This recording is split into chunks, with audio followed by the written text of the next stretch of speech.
हैं, ऐसे ब्राह्मण होते हैं। ये भाजपा के नेता का बयान मैंने सुना।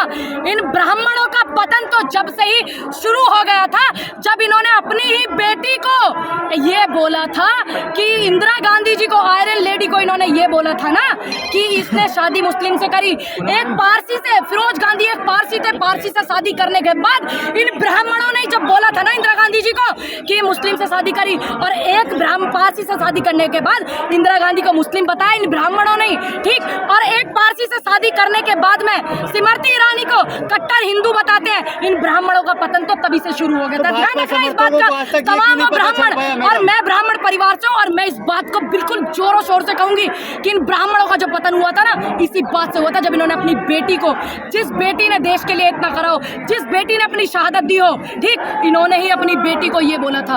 इन ब्राह्मणों ने ही सबसे ज्यादा बोला था, ठीक। और जिसको मेरे नाम के ब्राह्मण को वो करने हो, खूब कर लेना। ये बात सच है कि इनका पतन ही जब से चालू हुआ है। मोदी समर्थकों को आज तक ये क्यों नहीं पता चल रहा है कि फिरोज गांधी मुस्लिम थे या पारसी थे? सुन लीजिए, अब अनपढ़ आदमी मैं क्या करूं, थोड़ा पढ़ लेते हैं। ये तो हमारे बुजुर्ग बिना पढ़े लिखे किसान हैं कुछ लोग, उनसे उन्हें पता कर लो। सबको पता है इंदिरा गांधी जी के पति फिरोज गांधी पारसी थे। कितनों को पता है? आप निकालिए रिकॉर्ड, आप निकालिए, ठीक। उसके बाद सबसे ज्यादा इस रूपरेखा में, सबसे ज्यादा इस रूपरेखा में हमारे समाज का वो था जब अपनी ही बेटी को इन्होंने ऐसे बोला था, तब से इनका पतन। पूनम जी, एक सवाल है कि जो नेता थे वो इलेक्शन लड़ने चले गए, जो किसान क्यों नहीं लड़ेंगे इलेक्शन? देश के अन्नदाता बॉर्डर पे बैठने के लिए और मुकदमे लेने के लिए नहीं है। ये जितने यहाँ बैठे हैं, मैं तो ये चाहती हूँ यही MP MLA बने।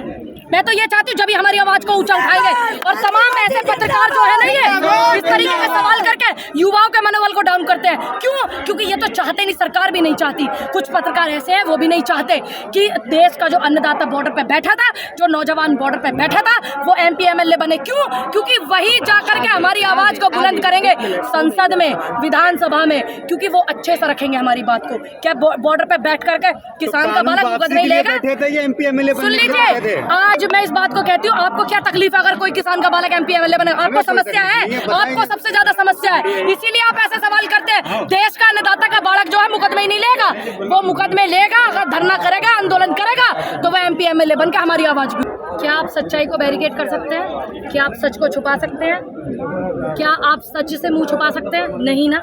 बैरिकेड करने का जो तरीका है, ये इनका सिर्फ डराने का है। और ये देश का किसान है, ये कभी डरता नहीं है, क्योंकि आंदोलन के दौरान जो भी कुछ इन्होंने किया, इन्होंने जो हम पे पानी की बौछारें चलाई, इन्होंने जो दिल्ली में परमिशन देने के बाद ऐसे ऐसे गोले चलाए, आपने देखा वो लाखों वीडियो, तमाम वीडियो पड़ी हुई है, आप देख सकते हैं। कोई इन्होंने नया काम नहीं किया और कोई पहला काम ये नहीं हुआ है, लेकिन इनसे देश के किसान का मनोबल और बढ़ता है।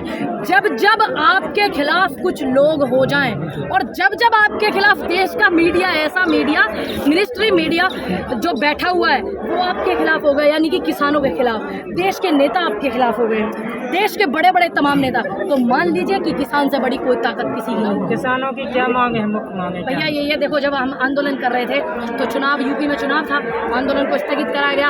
आप जैसे तमाम पत्रकारों ने बोला मैडम बिल तो रद्द हो गए, अब आप चले जाइए, सब लोग और भी तमाम किसानों को, तो हमने भी भरोसा जताया, क्योंकि भाई हमारे प्रधानमंत्री कोई आम कार्यकर्ता तो कह नहीं रहा। स्वामीनाथन रिपोर्ट के लिए, MSP के लिए, शहीद किसानों के लिए शहीदी का दर्जा, लखीमपुर कांड जो हुआ, इन सब के जो मुद्दे थे, ये आम व्यक्ति से नहीं बात करी थी। 5,000 पेंशन पूरे देश में लगा, पूरे देश में जो 5,000 की पेंशन जो थी वो लागू की जाए। तो ये तमाम ये मुद्दे हैं, इसको लेकर के आज यहाँ पर किसान आया है। अगर ये समस्याओं का समाधान नहीं होएगा तो यहाँ जंतर मंतर को छोड़िए, पूरे देश में आंदोलन होगा, आंदोलन होगा, दोबारा बॉर्डर सरकार साथ नहीं है, लेकिन वो तो कहते हैं, मोदी जी कहते हैं हमारी भारतीय जनता पार्टी ही सरकारी है, किसानों की पार्टी है। देखिए मेरी बात सुनिए, ये पूरे देश के लोगों को पता है कि कभी भी कोई पार्टी देश नहीं हो सकती। देखिए आप आजाद भारत में हैं, आप इस बात को समझिए कि आप कैसे कह सकते हैं कि भारत देश भारतीय जनता पार्टी है। नहीं, भारतीय जनता पार्टी भारत नहीं है, भारत एक भारत है, हमारा देश है, और ये तमाम जो जनता है वो भारत है। ये भारतीय जनता पार्टी भारत नहीं है, पूर्ण रूप से विरोध करते हैं हम इस बात का। आप लोग करते हो कि नहीं? जनता भारत है, जनता कान खोल करके सुन ले, जनता भारत है। मोदी जी मतलब किसान के साथ नहीं है। साथ अगर वो होते तो जो शहीद किसान हुए हैं वो ये नहीं कहते कि किसान कोई शहीद नहीं हुआ, किसान नहीं हुआ शहीद, हमारे पास रिकॉर्ड नहीं है, ये नहीं कहती सरकार। अगर उनको किसानों से होता इतना प्यार। उनकी पार्टी के नेताओं ने तो कहा था कि हमारी सरकार में आज तक किसानों ने आत्महत्या नहीं की है। रिकॉर्ड उठाइए 2014 के बाद के, आप रिकॉर्ड उठाइए, तमाम वो रिकॉर्ड उठाइए 2014 के पहले के भी और तो 2014 के बाद के भी। इसलिए रिकॉर्ड उठाइए कि बेटियों के बलात्कार कितने हुए, बेरोजगारी में कितना ज्यादा हमारे देश का युवा बेरोजगारी का शिकार हुआ और कितने तमाम युवाओं ने आत्महत्या करी, कितने किसानों ने आत्महत्या करी, कितने किसानों का खामियाजा हुआ। और एक रिकॉर्ड ये भी उठाइए 2014 के बाद से कि तानाशाही 2014 से पहले किसानों पर थी कि अब है, और आंदोलन देश में कितने चल रहे हैं 2014 के बाद। मोदी सरकार तो कह रहे कि हमने दोगुनी करनी है इनकम, आप कह रही नहीं मोदी सुनो एक मिनट, आपकी हुई इनकम दोगुनी? आप बताइए पत्रकार महोदय, हुई क्या आपकी? हुआ मत करिए, जवाब दीजिए, आपकी इनकम दोगुनी हुई? नहीं हुई। किसानों की नहीं हुई, आपकी हुई। किसानों से मत, आप किसान की बेटी नहीं है, आप किसानों की बेटी नहीं है, आप बेटी किसानों की है कि नहीं है? है कि नहीं है बेटी? नहीं है आप किसानों की बेटी, तो इसलिए आपको किसानों का दर्द और तकलीफ नहीं पता है। आपकी आय दोगुनी हुई? नहीं, आपको नहीं पता इसलिए दर्द। जी, प्रधानमंत्री जो है सब देश को नहीं मिलता जो 18-18 घंटे काम करे, जो अपना पूरा संसार को त्याग करके देश हित में काम करे, पूंजीपतियों के लिए। देखिए हमारे देश में ऐसे प्रधानमंत्री हुए हैं, आप मत भूलिए, जिन्होंने देश के लिए शहादतें दी, जिनके चिथड़े उड़ गए और जिनकी पहचान सिर्फ जूते से हुई थी कि ये उन प्रधानमंत्री का जूता है। तो आप ये मत बताइए कि 18 घंटे, मैंने वो भी वीडियो देखी है, मैंने वो फोटो भी देखी है कि देश के हमारे प्रधानमंत्री कितनी बार कपड़े बदलते हैं, कितनी बार ड्रेस बदलते हैं, मैंने वो भी देखा। और कितनी बार वो विदेश जाते हैं और कितनी बार जो है वो वीडियो कैमरे में नमस्कार, ऐसे कैसे, ऐसे वीडियो आनी चाहिए, वैसे आनी चाहिए, वो मैंने है ना तमाम देखी है। तो आप मत बताइए। और कितनी बार वो गृह में जब किसी मंदिर में, हमारे सनातन धर्म के मंदिर में जाते हैं तो वो फोटो कैमरा, बिल्कुल भगवान जी भी नहीं दिखे लेकिन देश के प्रधानमंत्री, हमारे प्रधानमंत्री दिखे नहीं। सुनिए, इस तरीके का आलम पहले कभी नहीं हुआ, आप झूठ मत बोलिए, नहीं हुआ। सुनिए, कैसे कहते हो आप कैमरा नहीं था पहले? कैसी बातें कर रहे हैं, कैमरा नहीं चाहिए था पहले? सोशल मीडिया ऐसी बातें कर रहे हैं आप, कैमरा ही नहीं था क्या पहले? ऐसी बातें करते हो आप। राजीव गांधी के टाइम इतना कैमरा नहीं था, राजीव गांधी की फोटो कैसे दुनिया को पता कि ये राजीव गांधी जी है? कैसे पता है?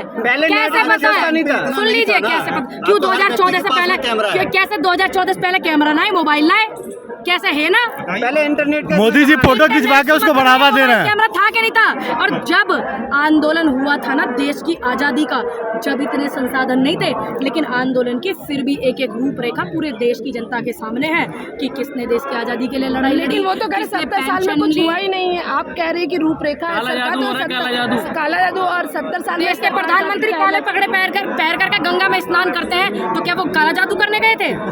बताइए। नहीं, साथ में ये क्या गए थे? हाँ ना, मैं जवाब दीजिए। आप उनकी प्रवक्ता बन करके आई है, आप बताइए मुझे काला जादू। नहीं, हम तो सवाल पूछ रहे हैं आपसे कि 70 साल में कुछ हुआ ही नहीं है। डंका बजा रहे भारत का।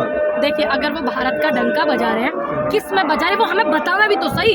जो पीएम केयर फंड होता है, पहले नियम ऐसा था कि पीएम केयर फंड में पूरी जनता दुनिया चेक कर लेती थी कितना फंड आया और कितना जनता के लिए इसमें लगा और कितने देश की सेवा में लगा, कितना पैसा बचा, उसको बंद करना, उस पैसे को संस्था में लेना, ठीक, और जनता को कुछ ना बताना, एक भी प्रेस कॉन्फ्रेंस ना करना, किसानों के लिए इनके प्रवक्ताओं द्वारा आतंकवादी बताना, ठीक, किसानों के लिए अभद्र भाषा में बात करना, और देश में किसान दिल्ली आ रहा है उसको रोकना, उसको प्रताड़ित करना।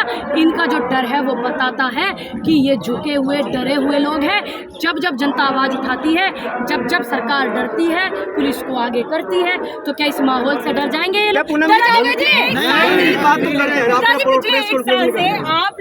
पिछले एक साल से आपने एक साल तक आंदोलन किया, उसके बाद आज आपको फिर जंतर मंतर पर आना पड़ रहा है, तो क्या बताना चाहिए? और कल आपके नेता राकेश टिकैत को गिरफ्तार भी कर लिया गया।